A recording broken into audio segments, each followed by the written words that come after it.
Bantay Biyahe. Samantala sa mga motorista pa rin, kung kayo po ay bibiyahe, ayan, alamin natin ang sitwasyon sa North Luzon Expressway at yung kanilang kahandaan sa Semana Santa. Kapiling po natin sa ating linya ng telepono si Ginoong Robin Ignacio. Siya po ang Assistant Vice President for Traffic Operations ng NLEX Corporation. Sir Robin, good morning. Welcome po muli sa Good morning palatuntunan, sir.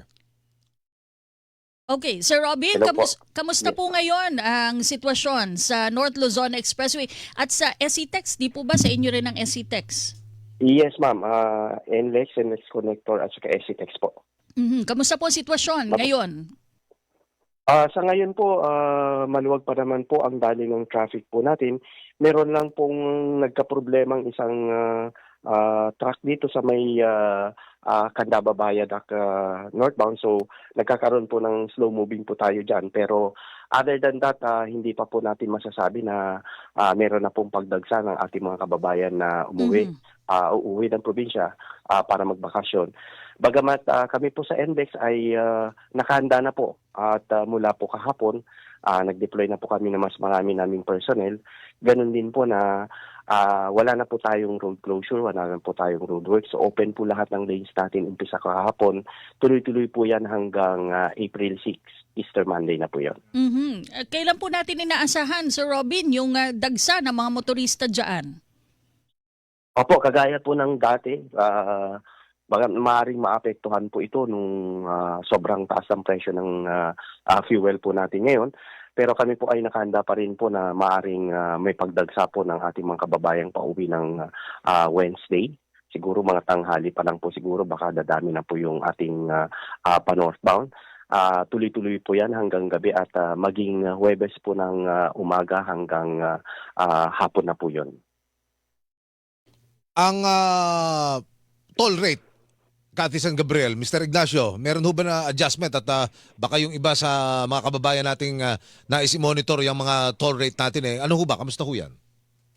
Apo, ang toll rate po natin wala naman pong pagbabago. Maliban naman po yung itong ginawa po naming kabiyahe toll rate rebate program po, no?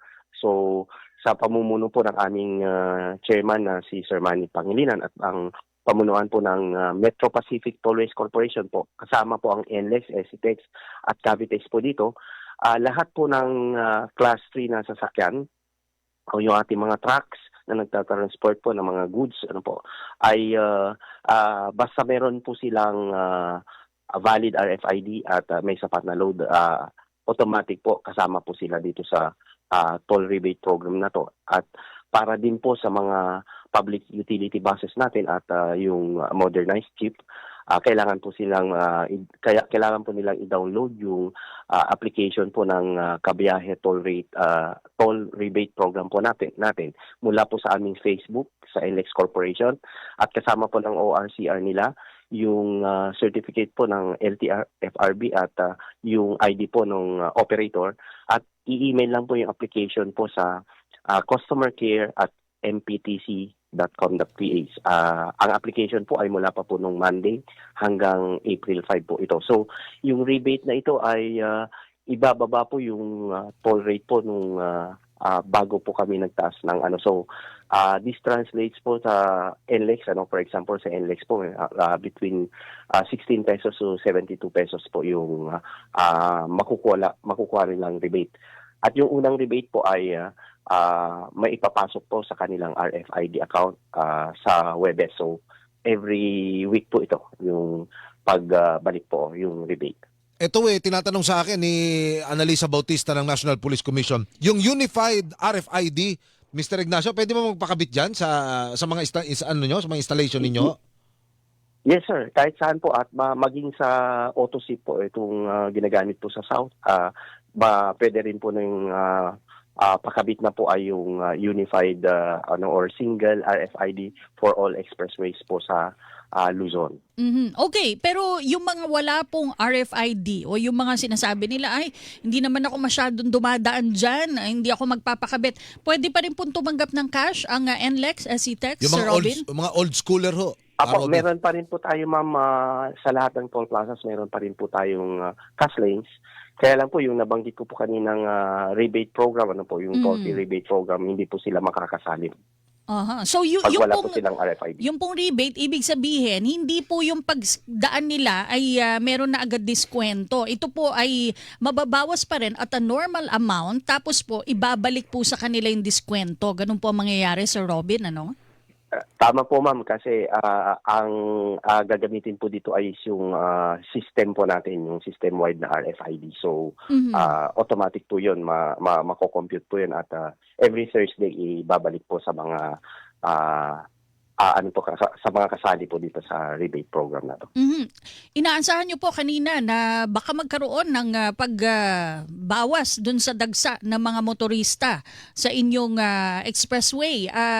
Ilan porsyento po ang inaasahan natin? Ilan po yung usual pag Holy Week? At ngayon pong dahil mahal ang presyo ng gasolina, ilan po yung inaasahan yung mababawas? Kasi nababanggit sa report, Opo. Cathy San Gabriel, sa EDSA, 20% daw ang inaasahan mababawas dahil dyan sa patuloy na pagsirit ng Opo. presyo ng produktong petrolyo. Sa inyo, sir? Yes po, kasi sa amin po taon-taon po meron po kaming namomonitor na experience po na pagtaas ng between 8 to 10% po ng volume po natin, ano. Sa ngayon po maaring ang pinakamataas po na increase po ng volume na inaasahan namin ay baka hanggang 3% lang po. 3% lang. So 3%. mga ngalahati yung usual na mga dadaan dyan pag Holy Week. Opo, pero yun po, mataas pa rin po yung volume na yun kasi pag nagsabay-sabay po sila sa mga oras na sa mga peak hours po natin, maaring magdulot pa rin po ito ng pagbagal at pag-congest. So kami naman po ay nakahanda na po para mag-implement po ulit ng counterflow. In fact, kahapon po inaasahan namin na baka marami na pong magbabakasyon. Kami po ay agad-agad na na-implement na po ng counterflow mula pa palang po Balintawak hanggang Marilao area. Yung zipper At lane, yun ano? po yung gagawin po namin sa Miyerkules at saka Huwebes. Ay. Tanghali pa lang po na Miyerkules, mag-implement na po kami ng counterflow for northbound traffic po natin. Sir Robin, isang mabilis lang. Yung NLEX northbound, ano-anong exit yung aasahan na ating mga kababayan na merong pagsisikip sa daloy ng mga trapiko, sir? Go ahead. Opo, dito po sa may pagpasok po ng Balintawak, Mindanao at Karohatan, yung flow po kasi yun magsama-sama po dito sa may Harbor Link Interchange. So mula po dyan sa area, usually dyan po nag-slow moving yung traffic natin hanggang mga Barilao or minsan hanggang Santa Rita area po yung nagbabagal yung flow ng traffic natin. After that, ang tinitingnan na po natin ay doon na po sa last toll plaza sa ECTEX. Pero kami po ay nag-install na po ng additional toll collection points po natin doon. Yung mga portables po natin doon, nakaantabay na po para mas mabilis po yung processing natin sa Tarlac Toll Plaza. Okay, maraming salamat po sa inyo, Ginoong Ignacio. Have a blessed Holy Week, Sir Robin Ignacio, sir. Salamat po. Magandang umaga po ulit. Magandang umaga po sa inyo. Ating po nakapanayam Ginoong Robin Ignacio, Assistant Vice President for Traffic Operations ng NLEX Corporation. Ang kinikilingan, walang pinoprotektahan.